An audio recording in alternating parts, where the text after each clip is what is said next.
Alhamdulillahi Rabbil Alamin wassalatu wassalamu ala ashrafil mursalin habibina wa syafi'ina mulana Muhammadin wa ala alihi wa ashabihi wa man ittaba'ahu ila yaumiddin. Qala Allah Ta'ala fil Qur'anil Azim, a'udzu billahi minasy syaithanir rajim. Inna anzalnahu Qur'anan Arabiyyan la'allakum ta'qilun. Suaranya jelas enggak? Nah, ini harus sampaikan ke panitia.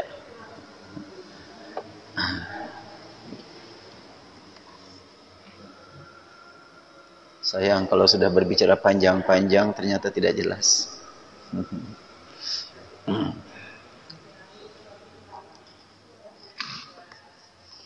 Baik, sambil ngetes suara, saya bacakan beberapa ayat. A'udzu billahi minasy syaithanir rajim. Bismillahirrahmanirrahim. Alif Lam Ra. تلك آيات الكتاب المبين إنا أنزلناه قرآنا عربيا لعلكم تعقلون نحن نقص عليك أحسن القصص بما أوحينا إليك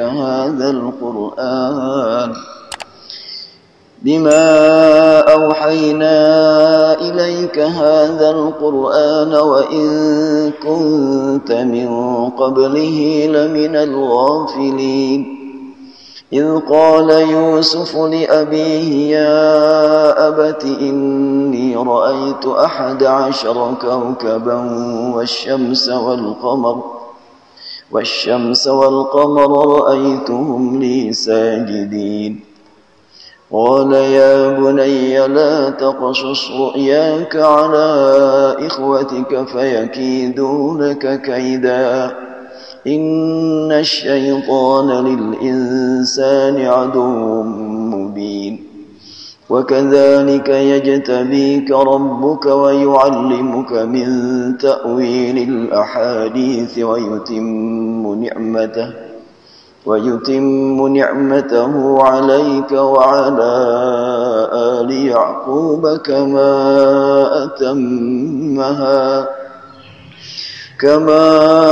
أتمها على أبويك من قبل إبراهيم وإسحاق إن ربك عليم حكيم. Sadaqallahu a'lam. Mana sudah ada perubahan suaranya? Ya, alhamdulillah. Inna hadzal Qur'an, sungguhnya Al-Qur'an ini surat Yusuf yang saya baca barusan ayat 2. Sungguhnya Al-Qur'an ini inna anzalnahu, ya, sungguhnya aku turunkan wahyu ini Qur'anan Arabiyyan, berupa Qur'an yang berbahasa Arab. Allah menurunkan Quran berbahasa Arab la'allakum ta'qilun, agar kamu dapat memfungsikan akal sebagaimana mestinya. Karena Al-Quran membimbing qalbu, membimbing akal, membimbing jasad. Manusia diberi, tunggu usah pakai ini. Ya, Al-Quran, apa-apa kita bikin ini kan. Ya. Allah Subhanahu wa Ta'ala menurunkan Al-Quran dengan bahasa Arab. Mana suaranya lebih bagus ini? Ya, alhamdulillah. Dengan bahasa Arab, dan bahasa Arab Al-Quran bukan bahasa Arab yang digunakan sehari-hari oleh manusia orang Arab. Tapi kata per kata tidak asing bagi orang Arab. Namun susunan kata dalam Al-Quran itu yang sangat mengagumkan masyarakat Arab. InsyaAllah kita lanjutkan kajian tentang Al-Quran yang sudah diawali pada bulan November, maksudnya tahun lalunya, setahun yang lalu. Dan kita akan melanjutkan kajian tentang mukjizat Al-Quran yang meliputi mukjizat hurufnya, mukjizat bacaannya, tulisannya, qiraatnya. Sangat luas mukjizat Al-Quran. InsyaAllah nanti kalau sudah ada whiteboard ke depan kita perjelas lagi. Pernah disampaikan bahwa wahyu yang Allah turunkan kepada Nabi terakhir untuk sepanjang masa sampai kiamat tiba memiliki 4 nama yang langsung turun dari Allah. Yang paling sering diungkap nama tersebut adalah Al-Quran. Al-Quran nama dari Allah, sebagaimana yang barusan dibacakan, inna anzalnahu Qur'anan Arabiyyan. Inna hadzal Qur'ana inna nahnu nazzalna 'alaikal Qur'ana syahr Ramadan alladzi unzila fihi al-Qur'an. Al-Quran nama dari Allah, turun dari Allah, bukan penamaan dari pengguna Al-Quran.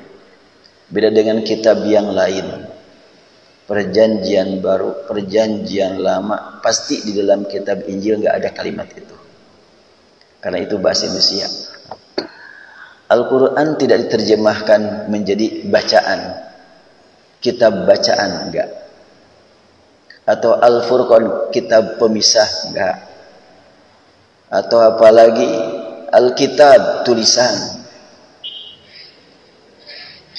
Ada Al-Quran, ada Alkitab, ada Al-Furqan, ada Al-Zikr. Inna nahnu nazzalna dzikra wa inna lahu lahafizun. Allah Subhanahu wa ta'ala memberi nama empat-empatnya ini tidak asal nama, tapi memiliki makna yang sangat penting untuk kita gali.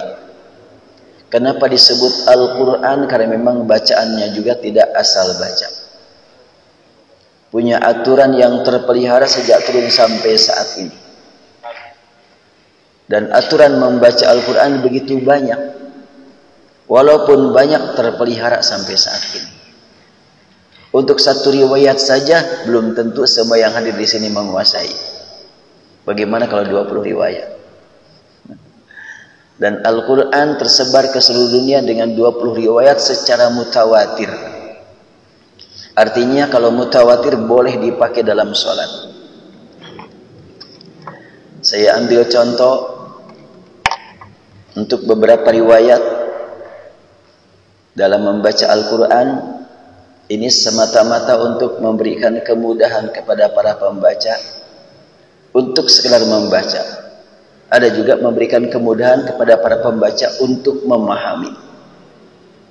Artinya perbedaan bacaan ada yang berpengaruh bagaimana, ada yang tidak. Bagi yang tidak berpengaruh bagaimana, betul-betul memberikan kemudahan untuk membaca. Tapi bagi yang berpengaruh bagaimana, berarti memberikan kemudahan untuk memahami. Itulah Al-Quran. Ini boleh jadi kata-kata saya kurang bisa dipahami ini. Makanya harus pelan-pelan saya bicaranya ini. Bolehlah saya ulangi. Al-Quran diturunkan oleh Jibril kepada Rasulullah SAW tidak dengan satu cara membaca,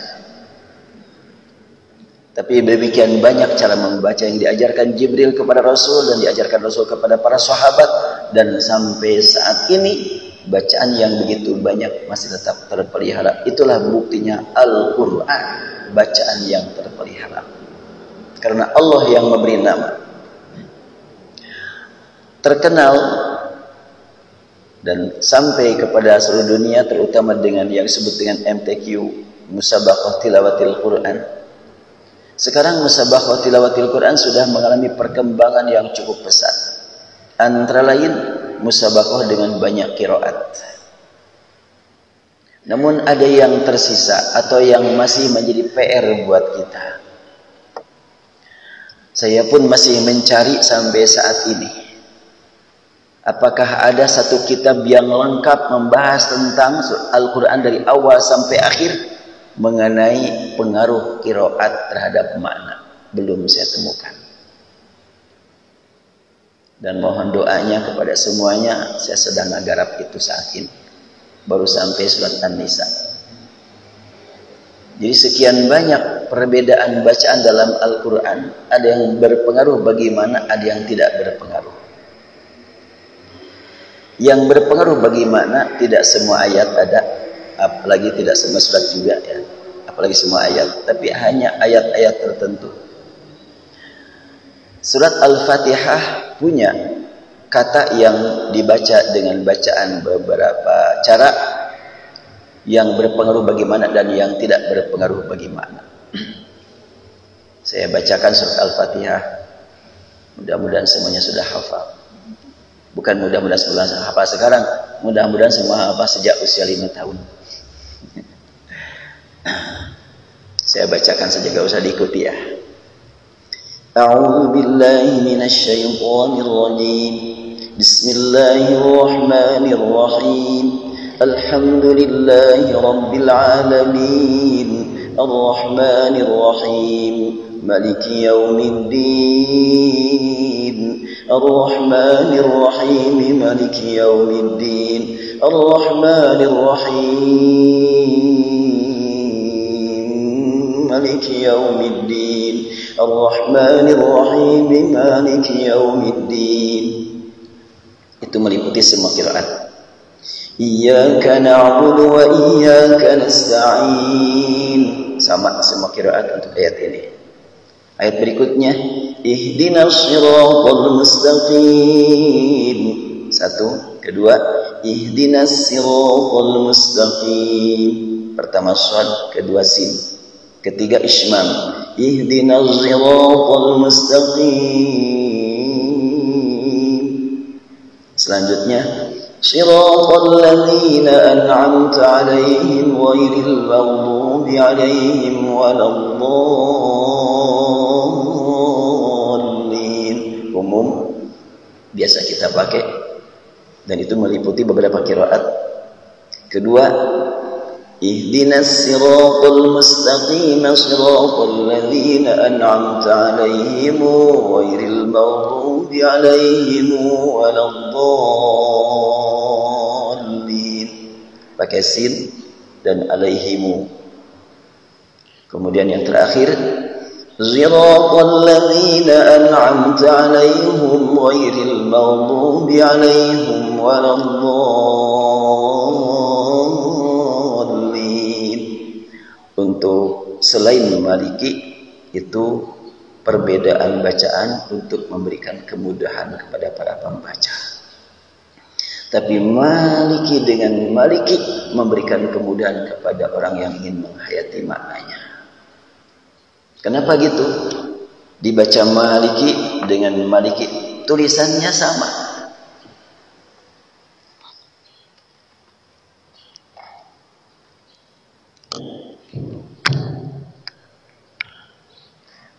Tulisan Maliki Yaumiddin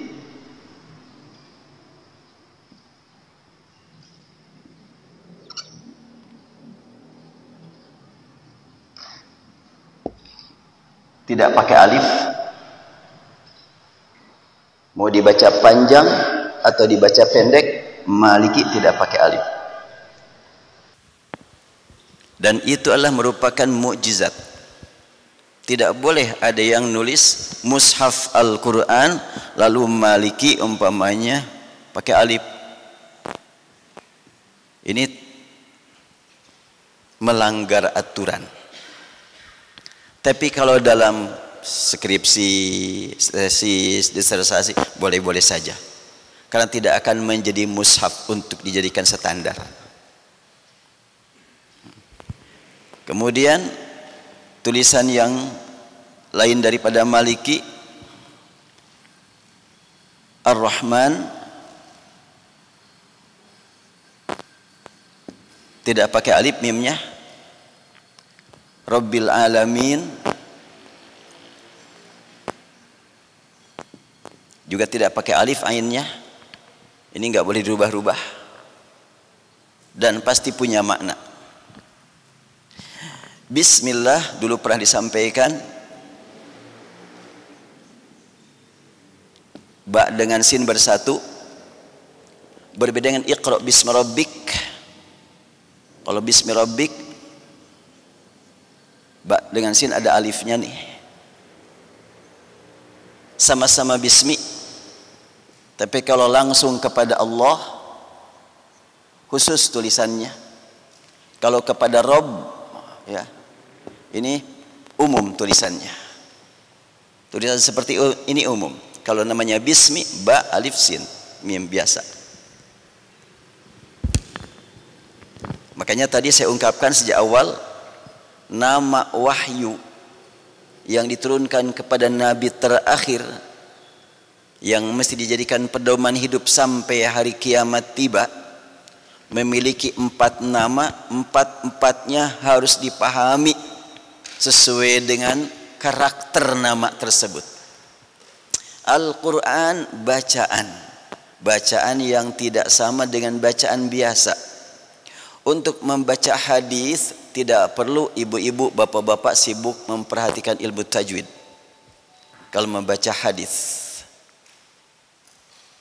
umpamanya kita membaca innama bu'itsu liutammima makarimal akhlaq, harus pakai tajwid. Qala Rasulullah sallallahu alaihi wasallam innama bu'itsu liutammima, enggak perlu. Gunah kan? Nya gunah. Tapi dilewat aja enggak apa-apa. Tapi untuk Al-Quran ada aturan yang mesti diperhatikan. Tadi sudah pada belajar semuanya tentang bagaimana tahsinu tilawatil Quran. Nah sekarang kita perhatikan Bismillah dengan Bismi Rabbik. Ini adalah disebut dengan kitab. Ini kitab. Pas kita baca Bismillah itu Quran. Pas diingat itu zikir. Di dalamnya ada peraturan yang mesti kita ambil untuk dilaksanakan, yang mesti kita jauhi. Di situ furqan, pemisah mana hak mana batil, disebut furqan. Jadi maknanya apa 4 nama itu? Baca dengan tepat, dengan benar sesuai aturan Quran namanya. Lihat tulisannya. Ternyata tulisan Al-Quran tidak sama dengan tulisan kitab hadis, kitab fikih, kitab akhlak. Ada perbedaan. Tulisan disebut Alkitab namanya. Ketika saya megang ini, kalau ini namanya apa? Ini mushaf namanya. Ketika saya lihat, lalu saya lihat tulisan. Nah, yang saya tulis, yang saya lihat ini kitab. Tulisan kan? Ini mushaf, saya buka, ada tulisan, ini kitab. Lalu saya baca, wa man yaqtul mu'minan muta'ammidan fajazaa'uhu jahannam. Kedengaran? Ya, itu Quran yang kedengaran. Saya tutup sekarang. Wa man yaqtul mu'minan muta'ammidan fajazaa'uhu jahannam. Diingat zikir itu. Ayat itu bicara tentang apa? Wa may yaqtul mu'minan muta'ammidan fajazaa'uhu jahannam. Siapa yang membunuh orang mukmin dengan sengaja, maka balasannya jahannam. Artinya kita harus hati-hati. Jangan sampai sembarangan. Kalau sengaja jahannam. Kalau tidak sengaja bagaimana? Ayat sebelumnya ada. Wa ma kana lil mu'minin ay yaqtula mu'minan illa khata'a. Tidak boleh seorang mukmin membunuh mukmin lainnya. Bagaimana kalau tidak sengaja? Khata'an. Tidak sengaja. Fatahriru raqabatin mu'minah wadiyatum musallamatan ila ahliha. Wadiyatum musallamatun ila ahliha. Bila tidak sengaja, maka harus bayar kifarat dengan memerdekakan hamba sahaya, ditambah dengan membayar denda, diserahkan kepada keluarga yang meninggal. Apabila di jalan tol 50 itu tidak sengaja, apabila tidak sengaja, tapi jelaskan sudah mati kan? Oh tidak sengaja, maka harus bayar kifarat yang tadi. Memerdekakan hamba saya dan membayar denda kepada keluarga. Berapa? Lihat, kata keluarga harus dibayar berapa. Apabila sengaja, jahannam. Itu kan terjadi yang meninggal 6 orang. Antara 2 kemungkinan, sengaja atau tidak sengaja kan. Oh enggak, sengaja enggak, tidak sengaja enggak. Itu mati sama siapa? Sudah jelas mati kan? Jadi ini jelas sekali. Oh enggak, ini mah sebetulnya saya mah tidak sengaja membunuh tapi bela diri. Sesama mukmin, ya sesama mukmin. Masuk kepada hukum yang disebutkan dalam hadis Rasul, idza tawajahal muslimani bisayfayhima falqatil wal maqtul finnar. Bila dua orang muslim berhadapan sama-sama siap untuk bertempur, berarti bela diri kan? Saya enggak mau dibunuh, saya harus melawan. Akhirnya terjadilah pertempuran sampai mati salah satu. Maka Rasul bersabda, dua-duanya ahli neraka. Ngeri sekali. Ini memberikan gambaran tentang hakikat pembinaan Islam untuk masyarakat. Sangat betul-betul menghargai darah mukmin. Nah, saya tidak ikut campur urusan politiknya, enggak. Atau hak HAM, enggak, itu urusan HAM, silahkan sajalah. Saya juga bukan anggota FPI. Jadi biasa-biasa saja, hanya sekadar kajian Quran ini. Kalau kajian Quran ya apa adanya, apa kata Al-Quran. Nah, dan ini sangat penting juga untuk memahami tentang buku sejarah. Karena tulisan saya baru sampai itu soalnya, makanya jadi ingat kemarin. Jadi saya sambungkan karena sekarang saya tuh sedang menulis tafsir qiraat ditambah dengan tadabbur ayat. Jadi setiap ayat saya upayakan ada tadabburnya. Kalau tadabbur itu apa? Setiap ayat ada kaitan dengan kehidupan kita. Termasuk ayat berbicara tentang orang dulu, ada hubungan dengan saat ini.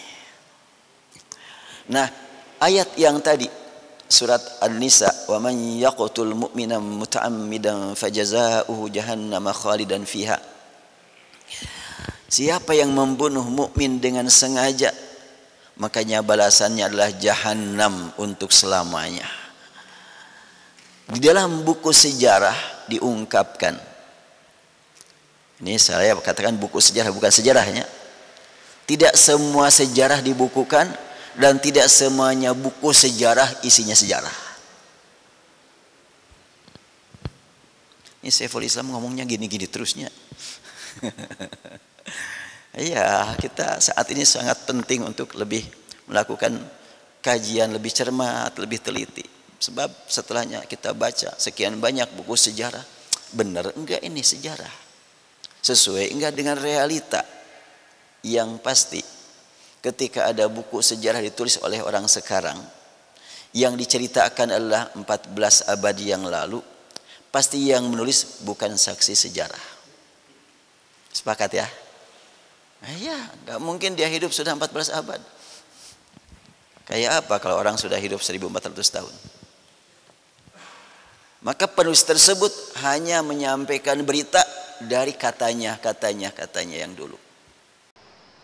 Apakah itu mampu kita buktikan? Mungkin ada yang bisa dibuktikan, mungkin enggak. Mana sejarah yang bisa dibuktikan? Dulu di Indonesia ada penyembah Borobudur. Mana buktinya? Borobudurnya ada. Itu kan bukti kan? Tapi kalau buku sejarah bukan bukti. Bukan realita. Kalau disebut data boleh. Dan urusan data Indonesia tidak asing dalam istilah salah masuk data. Tidak asing buat kita. Ini salah masuk data udah biasa di kita. Maka tidak mustahil banyak kata-kata atau cerita atau keterangan yang tercantum di dalam buku sejarah sebetulnya itu hayalan. Bisa terjadi. Hubungannya dengan ayat yang barusan dibaca, wa man yaqtul mu'mina muta'ammidan fajazaohu jahannam. Kemudian wa ma kana lil mu'min ay yaqtula mu'minan illa khata'a. Tidak patut, tidak boleh mukmin membunuh mukmin yang lainnya. Kalaupun terjadi bukan sengaja, kifaratnya jelas sekali. Memerdekakan hamba sahaya dan membayar denda kepada orang yang keluarga yang meninggal, keluarga yang ditinggal. Terkait dengan apa yang diungkapkan dalam buku sejarah masa lalu yang disebarluaskan oleh sekian banyak percetakan bahwa setelahnya Nabi Muhammad wafat, Khalifah pertama Abu Bakar, lanjutkan Umar, lanjutkan Utsman, Utsman dibunuh, dilanjutkan oleh Ali. Pada zaman Ali terjadi perang yang disebut perang Jamal. Dua pasukan, yang satu di bawah pimpinan atau komando Aisyah radhiyallahu anha, yang satu komandonya adalah Ali bin Abi Thalib. Terjadi pembunuhan terhadap para sahabat, ribuan meninggal. Ini masuknya kepada pembunuhan yang mana ya? Sengaja apa tidak sengaja? Bila sengaja, jahanam. Siapa yang paling bertanggung jawab? Tentu komandannya. Ngeri sekali kan? Apakah ada yang berani berkata ketika terjadi perang Jamal dulu, berarti Ali dan Aisyah dalam jahanam dua-duanya? Na'udzubillah. Nggak mungkin ada orang yang berani berkata begitu. Wah, itu sebetulnya fitnah. Mereka tidak saling membunuh. Tapi kan sudah terbukti kan, sekian banyak meninggal. Oh, itu mah bukan bunuh sengaja, kifarat. Bayar denda. Diungkap nggak dalam buku sejarah mereka bayar denda? Bayar kifarat? Enggak juga. Jadi muncul pertanyaan, benar enggak sih dulu teh perang Jamal antara para sahabat? Atau sebenarnya bukan antar para sahabat, tapi antara sahabat dengan orang kafir? Dan banyak yang mati baik dari orang kafir ataupun dari orang mukmin. Lalu dibikin cerita. Ceritanya apa? Perang antara sesama sahabat. Sehingga akhirnya sampai sekarang selalu diangkat. Udah tiba lagi umat Islam kerjanya perang. Tuh, bukti dalam buku sejarah. Saya bertanya-tanya, benar enggak itu? Berlandaskan kajian Al-Quran dan kajian hadis. Tidak mungkin sesama ahli surga berperang. Mereka sangat mencintai sesama mukmin. Bahkan kecintaan mereka di atas kecintaan yang kita bayangkan.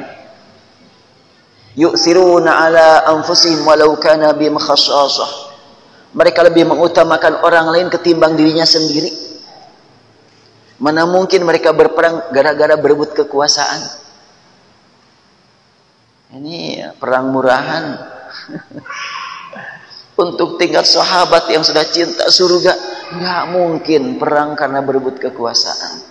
La haula wala quwwata illa billah. Oh, itu mah fitnah. Yang disebut dengan fitnah bukan mereka berperangnya. Yang disebut dengan fitnah berita yang nyampe kepada kita yang pasti fitnah itu. Ini nampaknya perlu kita luruskan, berlandaskan Quran dan Sunnah. Maka selama buku sejarah itu tidak bertentangan dengan apa yang diungkapkan Al-Quran dan Sunnah, boleh kita terima kalau ada manfaatnya. Apabila terbukti bertentangan dengan Al-Quran dan Sunnah, enggak usahlah kita sibuk-sibuk berbicara tentang buku sejarah tersebut. Tapi dikoleksikan sajalah, disimpan di kamar. Ini koleksi buku sejarah. Ada yang benar-benar sejarah, ada yang tidak. Baik, kita masuk lagi ke materi. Maliki yaumiddin. Malik artinya pemilik, kalau Malik artinya penguasa. Dengan adanya dua bacaan, maka dapat dipahami bahwa arti yang kita baca Maliki yaumiddin, Allah itu penguasa dan pemilik. Tidak hanya pemilik tanpa kuasa, tidak hanya penguasa tanpa memiliki. Ibu-ibu semuanya punya handphone, menguasai enggak? Tapi pasti memiliki, namun belum tentu menguasai. Pas error mah bingung aja yang ada. Berarti pemilik yang tidak menguasai. Seseorang meninggalkan anak-anak kecil. Yang meninggal ini ternyata pengusaha besar, hartanya banyak. Anaknya dia cuma 2. Maka harta yang begitu banyak langsung turun kepada anaknya. Anak pemilik harta yang begitu banyak, tapi tidak menguasai. Bahkan tidak tahu harus digimanakan. Berarti ada pemilik yang tidak menguasai apa yang dia miliki. Dan ada penguasa yang tidak memiliki apa yang dia kuasai. Muncul lagi nih kalimat yang membingungkan ini. Itu dalam kehidupan kita sehari-hari biasa. Nah, dengan adanya bacaan doa tadi, saya contohkan Ar-Rahmanir Rahim, Maliki Yaumiddin. Untuk Ar-Rahmanir Rahim, Maliki Yaumiddin, hanya perubahan bacaan. Tapi Ar-Rahmanir Rahim, Maliki Yaumiddin, ada perubahan tajwid juga. Karena untuk riwayat Hafs dari Asim enggak ada idgham kabir. Itu namanya idgham kabir. Ar-Rahmanir Rahimi Maliki disatukan. Ar-Rahmanir Rahim Maliki Yaumiddin, itu idgham kabir namanya. Contoh di tempat yang lain seperti apa? La raiba fihi hudan lil muttaqin. Ya. Itu idgham kabir juga. Ya, kita lanjut sekarang. Ini tentang Ar-Rahman. Sudahlah, surat Al-Fatihah mah dilewat aja dulu, sudah dibahas pada bulan November. Sekarang masuk ke surat Al-Baqarah. Kok udah tamat itu Al-Fatihahnya? Anggap ya tamat lah. Soalnya cuma sebentar kesininya. Kalau setiap hari baru dirinci. Sekarang di dalam surat Al-Baqarah kita temukan alif lam mim. Dzalikal kitab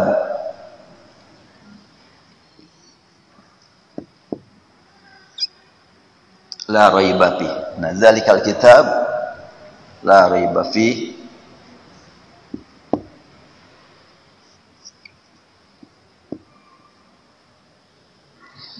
Alif lam mim ini adalah tulisannya seperti ini. Bacaannya tidak sesuai dengan tulisan. Kenapa tidak ditulis sesuai dengan bacaan? Atau tidak dibaca sesuai dengan tulisan? Kalau kita baca sesuai dengan tulisan, alam. Sebagaimana alam taro.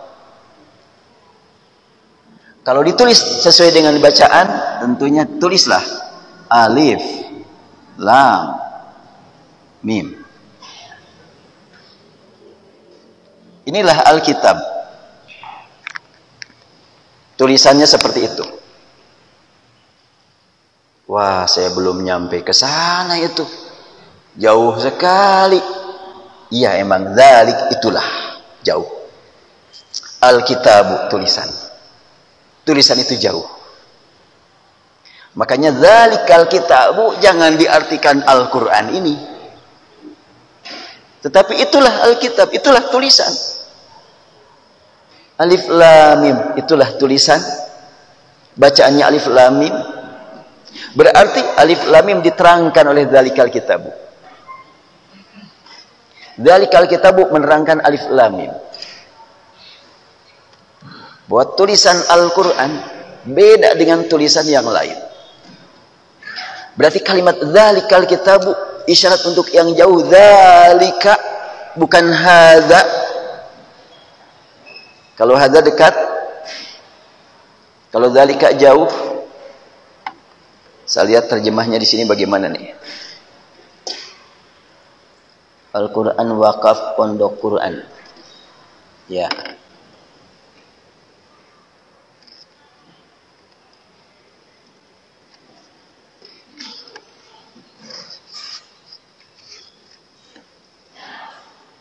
Terjemahan alif lam mim, kitab Al-Qur'an ini tidak ada keraguan padanya, petunjuk bagi mereka yang bertakwa. Terjemahannya kitab Al-Qur'an ini. Terus kata dzalika dikemanakan itu?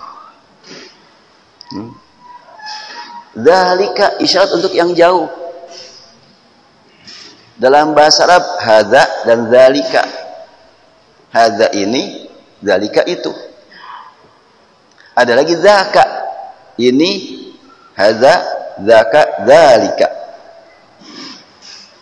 Yang dekat hadza, yang agak jauh zaka, yang lebih jauh dzalika. Bahasa Indonesia cuma 2, ini dan itu. Bahasa Sunda ada 3. Ieu eta itu. Iya, hadza ieu, zaka eta, zalika itu. Boleh lah. Jadi kalau zalika isat untuk yang sangat jauh diartikan ini lah, berarti maknanya hilang untuk yang jauh. Padahal zalika itu sangat erat hubungannya dengan alif lam mim.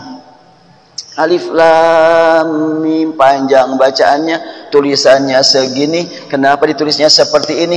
Ya begitulah turun dari Al-Quran, dari punya makna, punya isyarat. Isyarat apa itu? Ya engkau harus tahu, aku masih jauh untuk mencapai ke sana. Itulah Alkitab, jauh.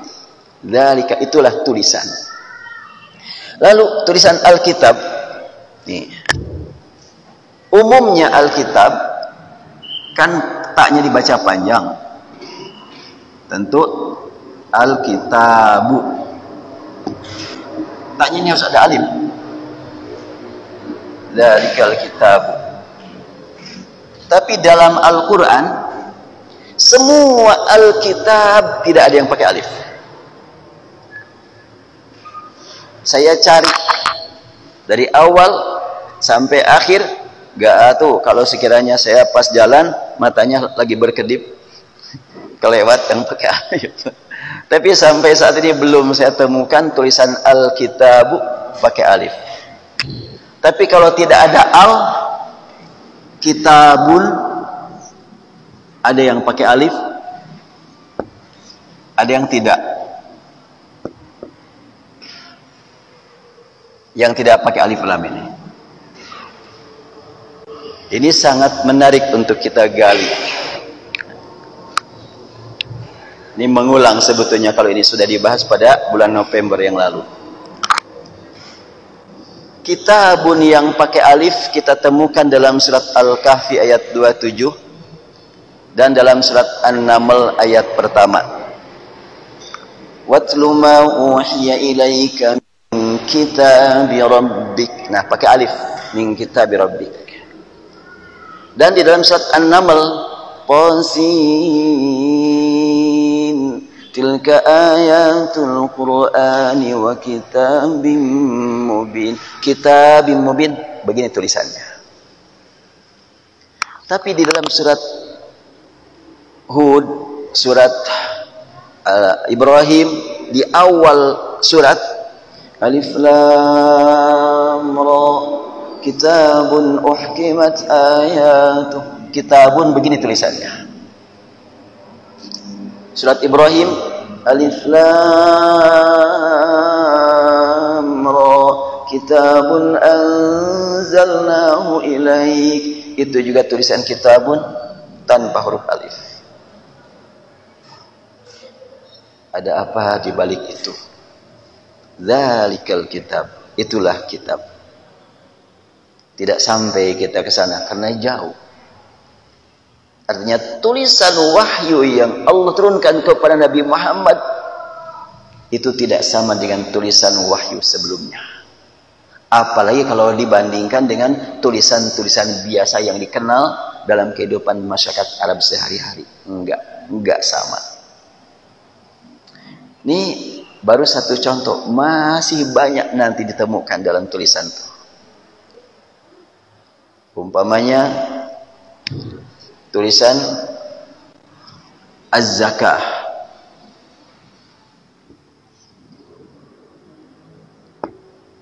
Pakai waw, Az-Zakah. Umpamanya As-Salah. Pakai waw juga. Tapi kalau Salatihim tidak pakai waw.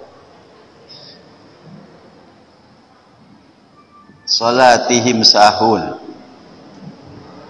salatihim khashi'un, salatihim yuhafizun, alladzina hum fi salatihim khashi'un, alladzina hum an salatihim sahun, alladzina yuhafizuna ala apa, alladzina ala salatihim yuhafizun. Nih, salatihim pakai alif. Oh mungkin kalau disambungkan mah pakai alif, kalau tidak disambung tidak pakai alif. Enggak juga. Kita temukan di dalam surat At-Taubah ayat 103. Khudz min amwalim shadaqatan tutahhiruhum wa tuzakkihim biha wa shalli 'alaihim inna shalataka, itu pakai wawu. Tapi kullun qad alima sholatahu pakai alif. Di surat Hud ayat 78, ya Syuaibu as-sholatuka, itu pakai wawu lagi. Nah, jadi gimana aturannya ini ya? Aturan penulisan Al-Quran itu bagaimana? Aturan dari Allah, bukan hasil otak para sahabat. Aturan dari Allah semuanya itu. Nah ini kalau kita mau menjadi generasi Quran yang benar-benar, ini yang gini-gini harus kita kaji nih. Wah cukup jauhnya, masih jauh kita teh. Iya makanya zalika, itulah jauh.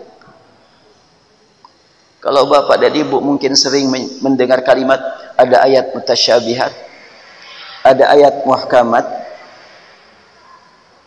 Saya temukan kata mutasyabih dalam Al-Quran yang berkaitan dengan masalah lawannya mutasyabih adalah muhkamah. Itu hubungannya dengan tulisan ternyata.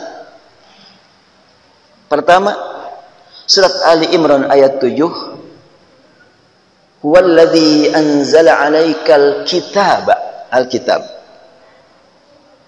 Huwallazi anzala 'alaikal kitaba, al-kitabanya tulisannya tidak pakai alif. Ya. Bil haqqi, wallazi anzala 'alaikal kitaba bil haqqi, wallazi anzala 'alaikal kitaba minhu ayatun muhkamat. Minhu ayatun muhkamat. Dari kitab ini ada yang muhkamat ayat-ayatnya, wa ukharu mutasyabihat, dan yang lain dari kitab itu ada yang mutasyabih. Dari kitab ya, bukan dari Quran, dari kitab. Iya kan yang dimaksud dengan kitab Quran, sebutkan Quran kitab. Iya, memang isinya itu. Tapi Allah menggunakan nama kitab dengan nama Quran, masing-masing memiliki fungsi. Kalau kita menyebut Kang Emil, apakah selalu gubernur? Enggak kan? Ya, tadi Kang Emil datang, kamu bilang Kang Emil, ya dia kan kakak saya. Kan bisa begitu. Tapi ketika disebut gubernur, berkaitan dengan jabatan. Kita menyebut Al-Quran berkaitan dengan bacaan, Alkitab berkaitan dengan tulisan. Makanya ketika terjemahan Departemen Agama atau Kementerian Agama yang terkadang ayat menyebut kitab, terjemahnya Quran. Tentu hal itu adalah merupakan hal yang perlu kita lengkapi. Saya mau menyebut perlu kita perbaiki, siapa kamu, Saiful Islam. Makanya kita lengkapi aja lah, biar agak santun ngomongnya. Lebih parah lagi, perbaiki. Oh, itu malah lebih kejam lagi itu. Kan ada seorang ustadz yang berani gitu. Terjemahan daripada agama harus diperbaiki, banyak salah. Sampai dibuat oleh dia catatan kesalahan sekian ribu. Apakah yang mengatakan ini salah, ini salah, ini salah, pasti dia benar? Enggak juga, enggak pasti.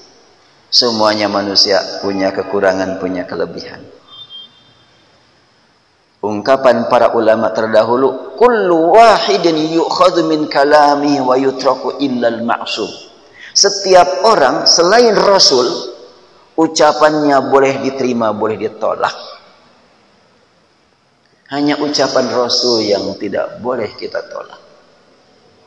Ungkapan sahabat, iya, ungkapan sahabat juga terbukti. Antara sahabat juga ada perbedaan, yang mana yang benar. Sahabat kan tidak dibimbing dengan wahyu.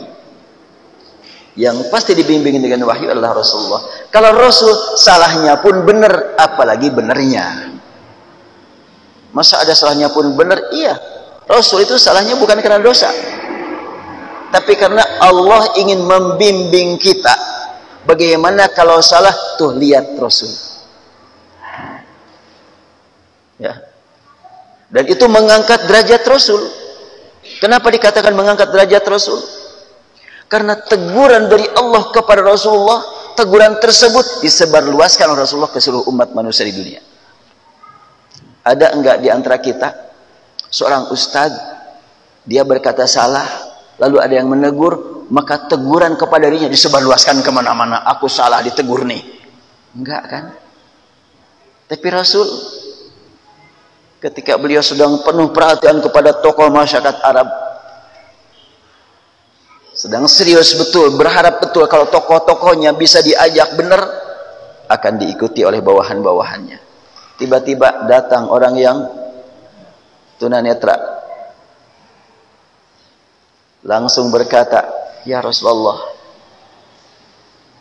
ajarin aku tentang Islam." Rasulullah, aduh, ini terganggu jadinya aku. Kelihatan Rasulullah kecewa. Dan setelahnya beliau kecewa kelihatan di wajah.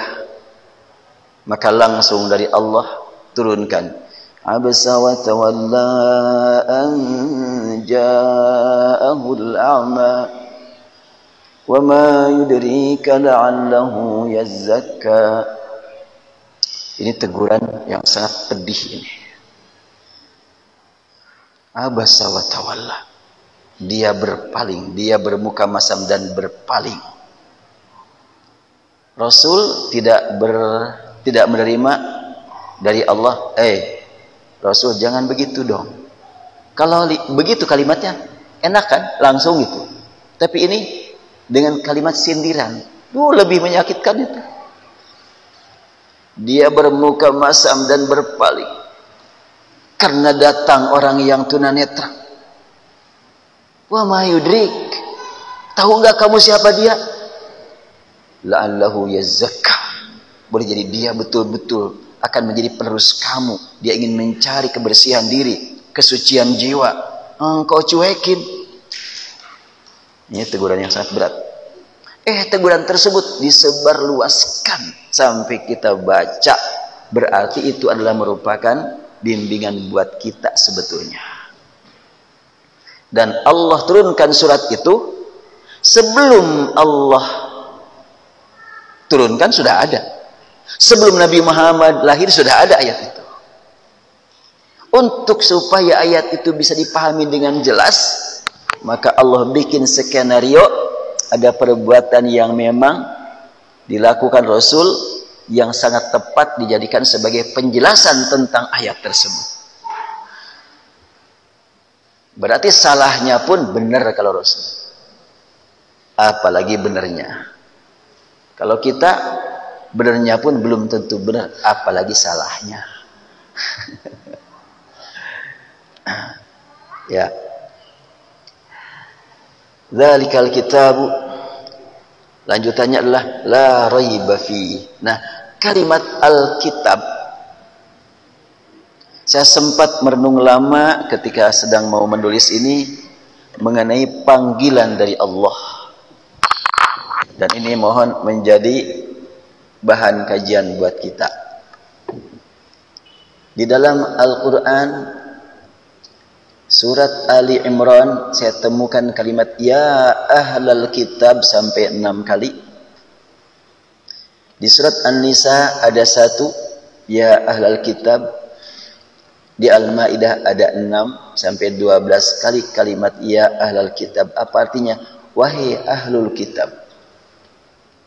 Yang menjadi bahan renungan, ini panggilan sampai 12 kali ya ahlul kitab. Yang dimaksud dengan ya ahlul kitab itu siapa? Yahudi dan Nasrani. Ini buat apa ayat ini? Yahudi dan Nasrani-nya enggak dengar kok. Apalagi baca, dengar aja enggak. Apalagi menghayati. Sedangkan semua ayat dalam Al-Quran hudan. La raiba fihi hudan lil muttaqin. Inna hadzal Qur'an yahdi lillati hiya aqwam. Syahr Ramadan alladzi unzila fihi al-Qur'an hudan linnas. Semua ayat Al-Qur'an petunjuk bagi manusia. Lalu kalimat ya ahlal kitab. Lima tuhajjuna fi Ibrahim.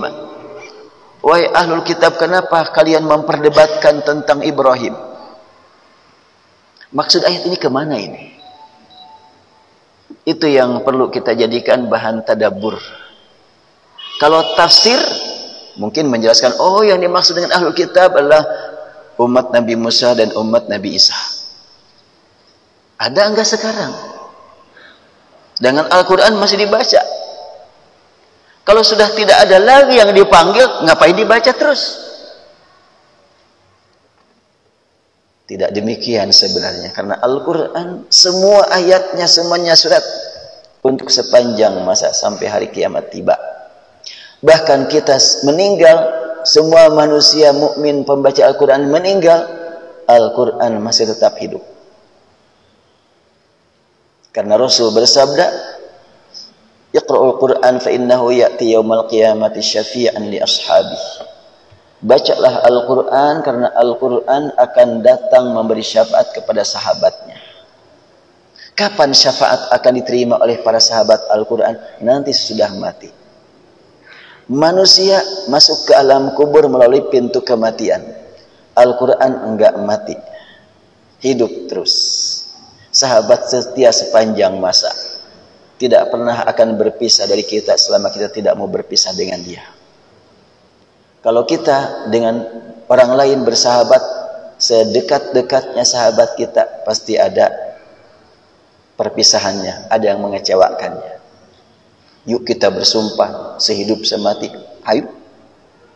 Gimana kalau aku duluan mati? Nyamang aweti payun. Gak mau ikut enggak? Oh ya enggak lah. Tapi kalau dengan Al-Quran, kita mati, Al-Quran akan mengunjungi kita. Mudah-mudahan kita termasuk yang dikunjungi Al-Quran. Memberi syafaat kepada kita. Caranya bagaimana? Kita harus betul-betul berjuang untuk menjadi sahabat Al-Quran yang diakui oleh Al-Quran sebagai sahabatnya. Jangan cuma ngaku, tapi tidak diakui. Apa kata orang barat? Cau amun di korangan, ngalayah ka pipir-pipir. Aing amun serangan, mana nama teu mikir-mikir. Iya, kata orang baratnya. Barat Jawa. Kita ngaku saya sahabat Al-Quran, kata Al-Quran, teuing. Saya mah teu kenal kamu. Baca aja enggak. Tadabur apa lagi? Berarti kita harus berjuang untuk menjadi sahabat Al-Quran agar Al-Quran ngakui kita sebagai sahabatnya, sehingga Al-Quran akan mengunjungi kita nanti pada hari kiamat untuk memberikan syafaat. Dzalikal kitabu la raiba fih hudan lil muttaqin, petunjuk bagi orang yang bertakwa. Ini sangat penting untuk kita gali. Al-Quran berbicara tentang dirinya hudan linnas dan hudan lil muttaqin. Hudan lil muttaqin apa? Alkitab. Yang dikasih isyarat dengan dzalika. Hudan linnas adalah Al-Quran.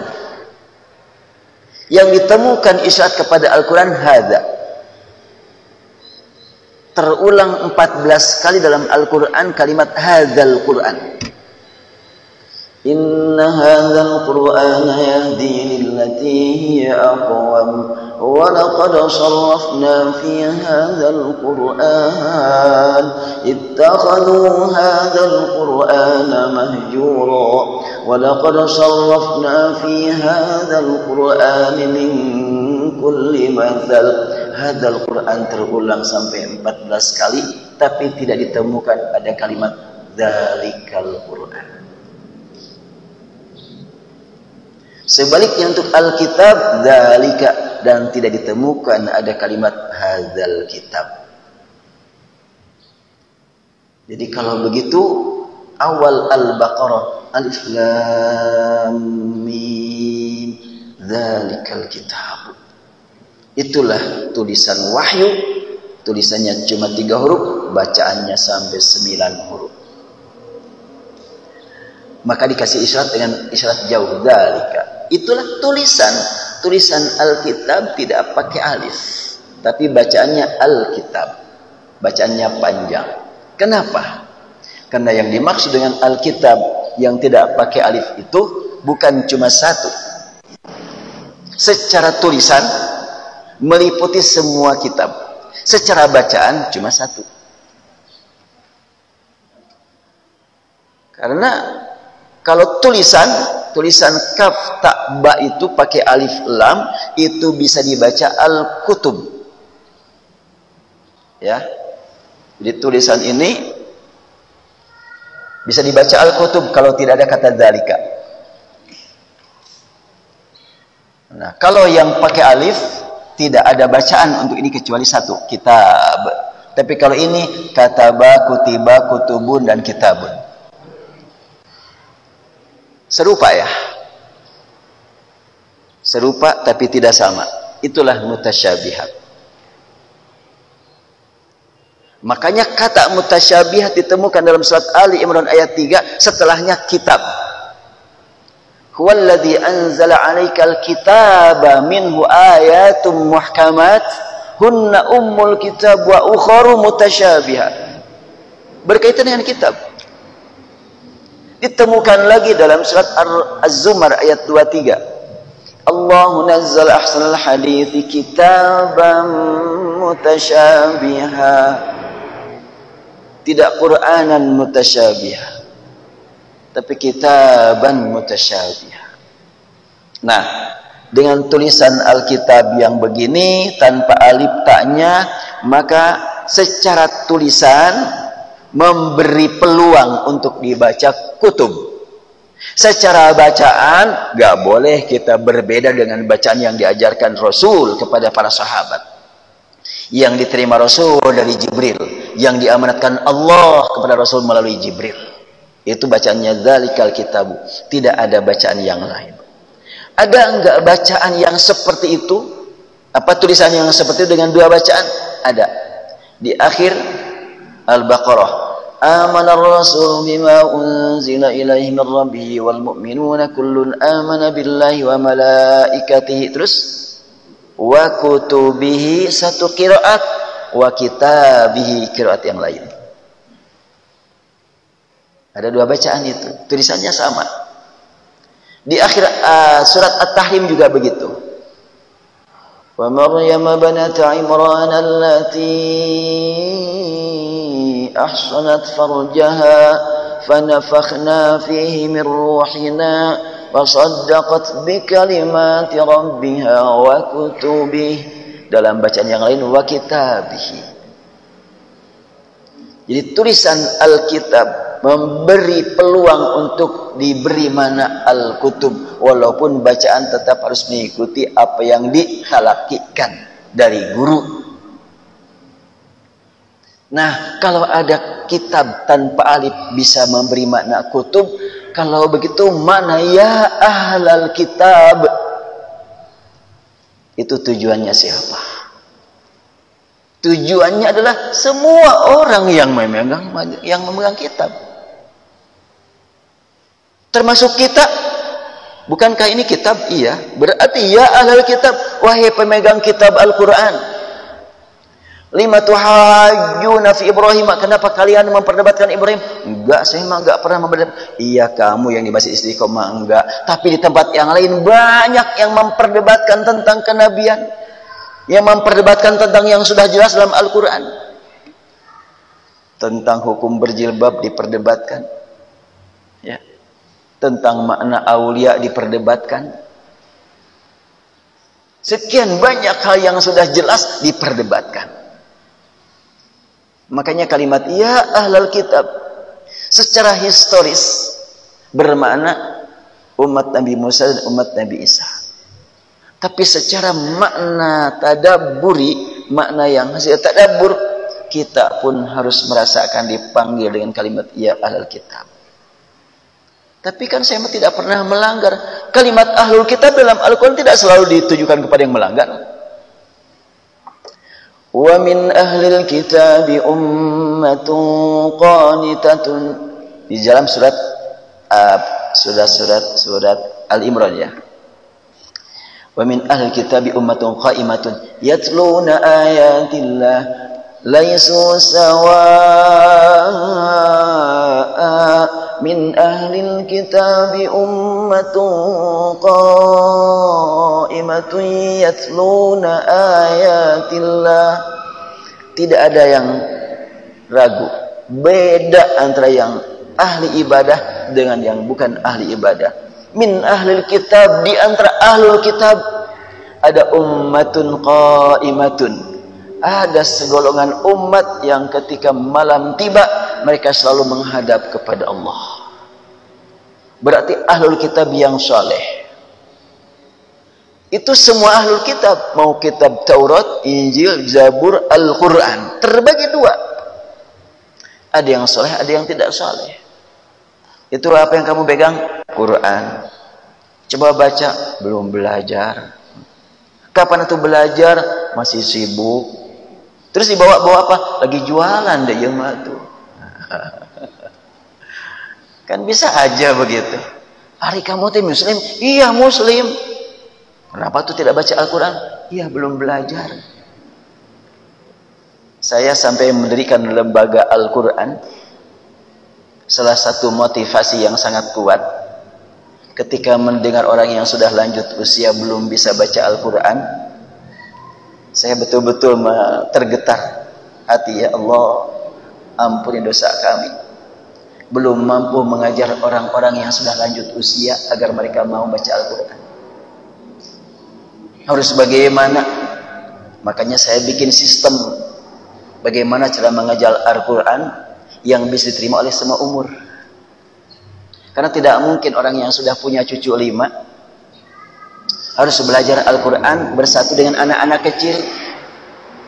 Jim Jabar A, yang nggak mungkin lah itu. Maka harus dibikin sistem yang bisa diterima oleh semua pihak. Ya Alhamdulillah sampai saat ini yang saya beri nama Maqdis, Ma'hadul Quran wa Dirasatil Islam, itu singkatan Maqdis itu ya.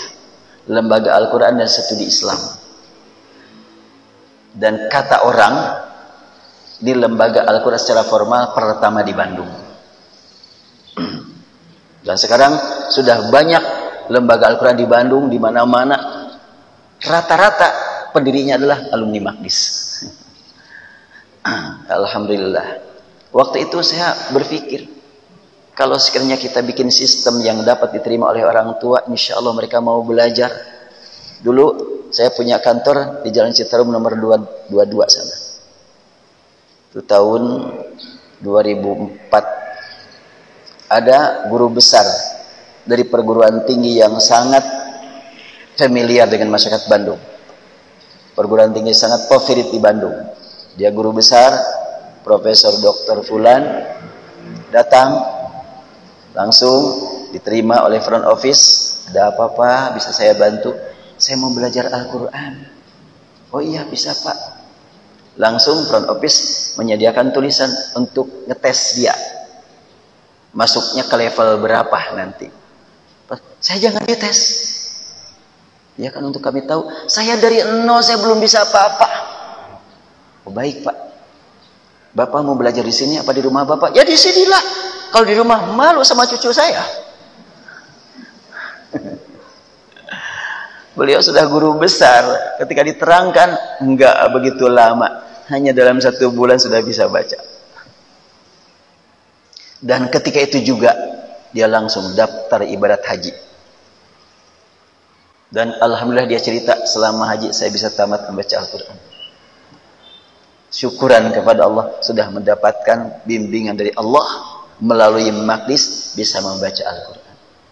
Dan setelah itu sering di Maqdis ada kelas lansia. Ini orang-orang tua bubar dari ruangan. Langsung, Ustaz saya Alhamdulillah sekarang bisa belajar Al-Quran. Dari nol, 1 kelas orang tua semuanya. Pensiunan semuanya. Saya waktu itu berpikir dosa kita ini. Membiarkan orang-orang yang sudah lanjut usia masih belum bisa membaca Al-Quran. Jangan disalahkan mereka. Ya itu udah kunaon maka itu diajar. Iya gimana pada belajar di Masjid Istiqomah sampai enggak maulah. Ya, makanya setelahnya dibikin sistem seperti itu, ya alhamdulillah sekarang bisa. Nah, ya ahlal kitab, megang Al-Quran, boleh jadi dia tidak bisa membaca, bukan salah dia, tapi salah lembaga yang tidak menyediakan cara untuk orang tersebut. Saya pernah sedih juga waktu saya pulang dari luar Jawa. Waktu itu belum ada Cipularang. Saya sudah beli tiket Gambir Bandung, Gambir Gede Bage stasiun. Tapi ternyata pesawat terlambat sehingga tiket nggak dipakai. Beli lagi sudah nggak mungkin lagi. Akhirnya naik bis ke Rambutan.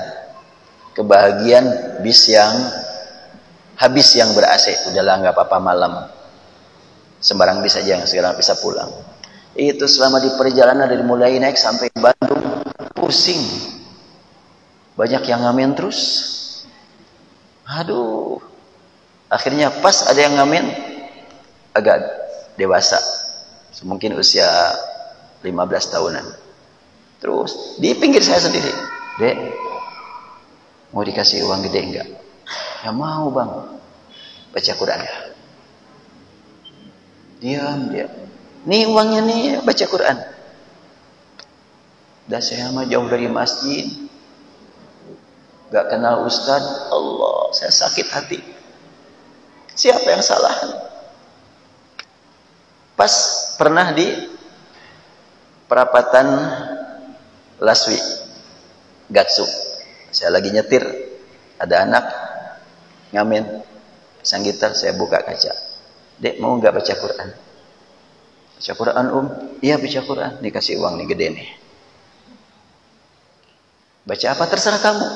Mau baca apa? Surat Anas saja ya, Iya, silahkan.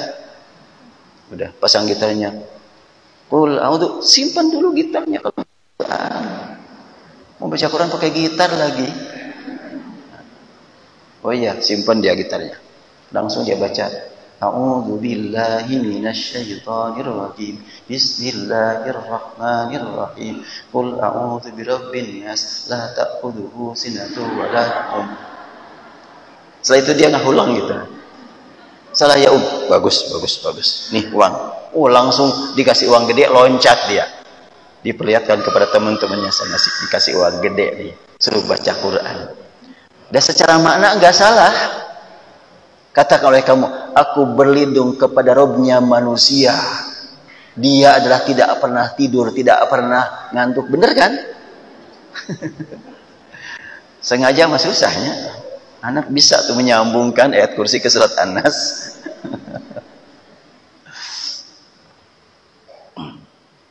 Ya, itulah pengalaman. Jadi kalimat ya ahlal kitab tadi.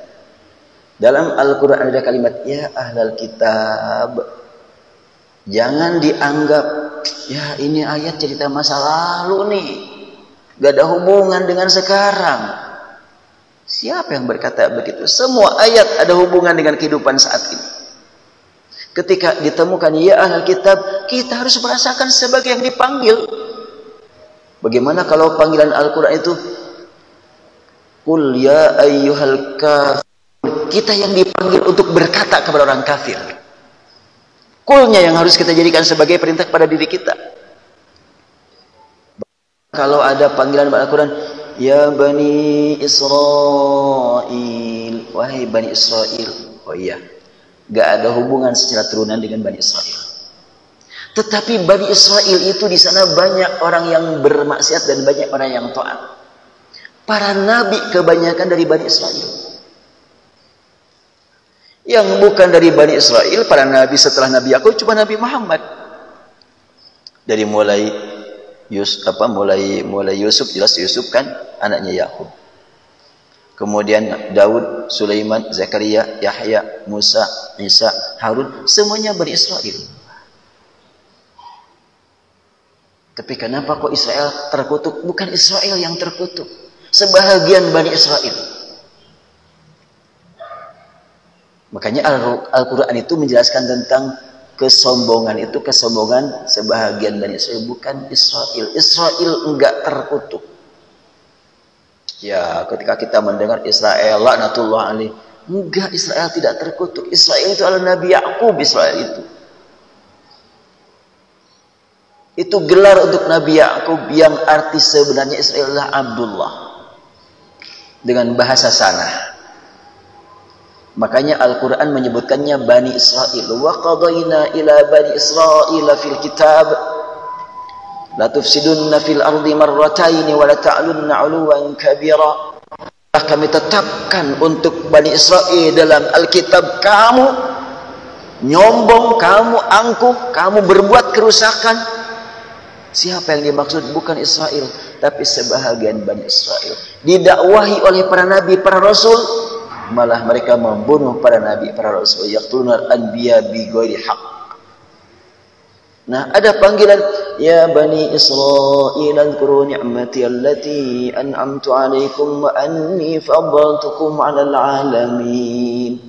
Wahai Bani Israil, ingat karunia yang aku curahkan kepada kalian. Kalian sudah aku angkat di atas alamin. Allah Subhanahu wa taala menegaskan Bani Israil diangkat di atas alam. Dengan cara apa Allah mengangkat Bani Israel di atas alam? Dengan banyaknya para nabi, para rasul. Tetapi mereka sudah diangkat oleh Allah sampai di atas alam. Ternyata yang menjadi penyebab mereka terangkat justru dibunuh oleh mereka. Itu para nabi, para rasul. Dan Allah menjelaskan Bani Israel diangkat di atas alam. Kalimatnya faddaltukum 'alal 'alamin. Tapi penyebar rahmat ke seluruh alam siapa? Nabi Muhammad SAW. Bani Israel diangkat dan umat Nabi Muhammad adalah penyebar rahmat ke seluruh alam, karena Nabi Muhammad penyebar rahmat ke seluruh alam. Pengangkatan terhadap Bani Israel bukan Bani Israel cerdas, maju teknologinya, teratur hidupnya, itu kata berita. Realitanya enggak begitu. Ketika bapak-bapak, ibu-ibu jalan-jalan ke mana? Ya, dari sini naik angkotnya ke bandara, dari bandara naik pesawat ke sana. Di sana banyak orang-orang yang memang pencinta Yahudi, hidupnya tidak teratur. Bahkan banyak sekali yang memang bunuh diri dari kalangan mereka. Kemudian dari yang disebut dengan Ahlul Kitab, berpegang dengan agama tertentu, lama-kelamaan mereka tidak mendapatkan kepuasan dari ajaran yang disampaikan oleh agamawan mereka, rohaniwan mereka. Akhirnya KTP mereka diganti, asalnya agama tertentu, tidak perlu saya sebutkan agamanya ya. Lalu diganti dengan ateis. Setelahnya diganti dengan ateis, mereka tidak punya peluang untuk curhat manakala mendapatkan kesulitan. Akhirnya apabila sudah mendapatkan kesulitan, berat sekali, aku gagal hidup ini, program aku usia 30 harus begini, 35 harus begini, 40 harus begini, enggak tercapai, aku gagal hidup. Lebih baik aku lari sajalah mendekati perjalanan kereta. Kereta lagi lari, loncat ke situ, selesai sudah. Itu di mana terjadi? Di negara-negara yang sering diagung-agungkan oleh orang Indonesia sebagai negara maju. Maju dalam teknologi, maju secara fisik, tapi mereka sendiri tidak menikmati kemajuan tersebut karena tidak seimbang. Ketenangan akan tercapai manakala seimbang. Kan? Ini bisa tenang di sini kalau seimbang kan nyimpannya nih. Jangan berat sebelah. Kalau pemanja di antara bapak dan ibu ada yang ahli naik sepeda di atas tali, harus jaga keseimbangan kan? Kalau nggak seimbang nggak mungkin. Banyak sekali orang yang saat ini mengejar-ngejar keutamaan, mengejar-ngejar kemajuan, tapi tidak seimbang. Otak dan perasaan terus-terusan diisi, tapi qalbu tidak diisi. Ada orang yang baru pulang dari negara yang disebut dengan negara maju, tata kotanya bersih, teratur, gak kelihatan sampah berserakan. Pulanglah ke Indonesia, ceramah di Masjid Istiqomah. Saya baru pulang dari negara A. Ternyata di sana walaupun bukan umat Islam, kehidupannya lebih Islami daripada kita. Gimana dibilang lebih Islami? Kalau lebih bersih boleh, lebih rapih boleh, tapi jangan disebut lebih Islami. Islam itu agama yang hak dari Allah, yang isinya adalah asy-syariah, al-aqidah, al-akhlak.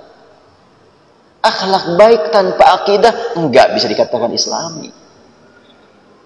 Kebaikan itu milik semua orang, tapi halal Allah yang menentukan. Al-haq Allah yang menentukan. Baik milik semua orang, tapi tidak semua baik itu benar. Tidak semuanya benar itu hak.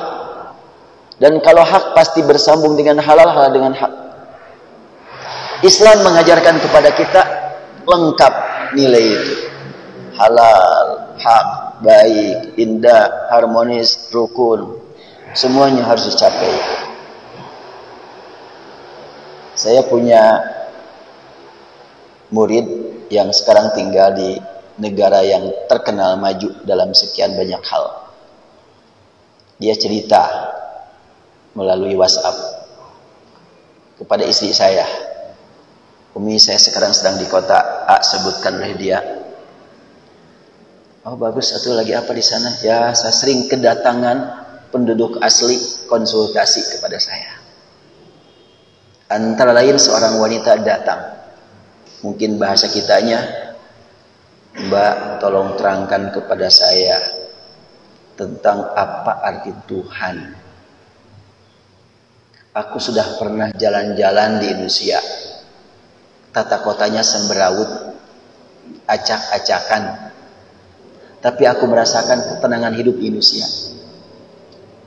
Sedangkan setelahnya pulang ke tanah air ini, rumahku cukup, mobil mewah, gajiku cukup, tapi ketenangan hidup nggak tercapai. Apa sih yang membuat engkau bisa tenang dengan ekonomi di bawah aku, dengan sekian banyak hal di bawah aku, tapi engkau kelihatannya tenang-tenang saja? Dicapai ketenangan karena adanya keseimbangan antara terpenuhinya tuntutan akal dengan tuntutan qalbu, dengan tuntutan jasad. Tuntutan jasad penuhi dengan benar, yaitu dikasih makanan dan minuman yang halal. Tuntutan qalbu dikasih keimanan, tauhid. Tuntutan akal dikasih ilmu yang berlandaskan Quran dan Sunnah. Dari manapun ilmunya dipelajari, silahkan. Tapi Quran dan Sunnah sebagai pembimbing untuk supaya ilmunya bermanfaat. Bila itu tercapai, baru akan dirasakan nikmat hidup. Maju teknologi, harta berlimpah, sampai bingung mau kemanakan ini harta. Banyak yang begitu ya. Bingung, harta sudah triliunan, yang dimakan gitu-gitu aja sama. Ya, bahkan belum tentulah orang yang punya uang 1 triliun lebih nikmat sarapannya dibanding dengan kita. Saya pernah ketemu dengan seseorang yang memang dia hartanya berlimpah, tapi sekarang sudah menjadi orang yang taat. Kata dia, dulu saya itu kalau pagi-pagi cari hotel bintang 5 buat sarapan. Keliling, gimana lagi nih, bosan hotel ini bosan hotel ini, udah keliling. Bingung dia, untuk sarapan aja cari hotel bintang 5. Bubur aja harganya 150.000 kan. Ya, itulah kebingungan dia untuk menyalurkan dana saja. Sementara saya ingat waktu kecil dulu, nenek saya punya pekerja yang sedang membangun surau dengan menggunakan pohon kelapa yang ada, ditebang, digergaji. Maklum kan orang yang gergaji itu olahraganya luar biasa ya. Dari atas, dari bawah begini terus, dari atas begini terus. Itu gerakan lututnya itu membuat keringat bercucuran terus itu. Sampai nenek saya menyediakan makanan. Nasi dimasak khusus buat yang kerja, dikurangi airnya biar kuat. 1 liter buat berdua. Malum di kampung ya asal aja dengan teri bakar gitu ya. Sambal goangnya. Itu dalam jangka waktu beberapa menit habis itu. Bersih sambalnya, nasinya. 1 liter berdua cuma sebentar habis. Nenek saya pas lihat, Mang, CF sanguna. CF. Kurang kene henteu. Nya ada aya masuk. Wareg henteu. Nya sedang-sedang we. Coba, 1 liter berdua masih kurang. Berarti ada orang yang sangat-sangat miskin diberi oleh Allah nikmat makan. Ada orang yang kaya raya kurang mendapatkan nikmat makan walaupun makanannya enak. Jadi ada enak makan, ada makanan enak ya. Belum tentu ketemu itu. Ya hamba-hamba Allah. Kita kembali kepada Al-Quran ini bahwa kalimat kata-kata dalam Al-Quran hendaklah saat kita membaca betul-betul terasa sedang kita dengar Allah berfirman kepada kita. Manakala kita merasa dengar Allah berfirman kepada kita, tentunya paham ataupun tidak paham, kita akan merasakan nikmatnya mendengar Allah berfirman. Harus lebih di atas seseorang mendengarkan nyanyian yang tidak paham. Nyanyian tidak paham tapi dinikmati. Ini Al-Quran, manakala kita nikmati ada nilai ibadah. Nyanyian kita nikmati bari teu kaharti, enggak tahu nilainya apa ya.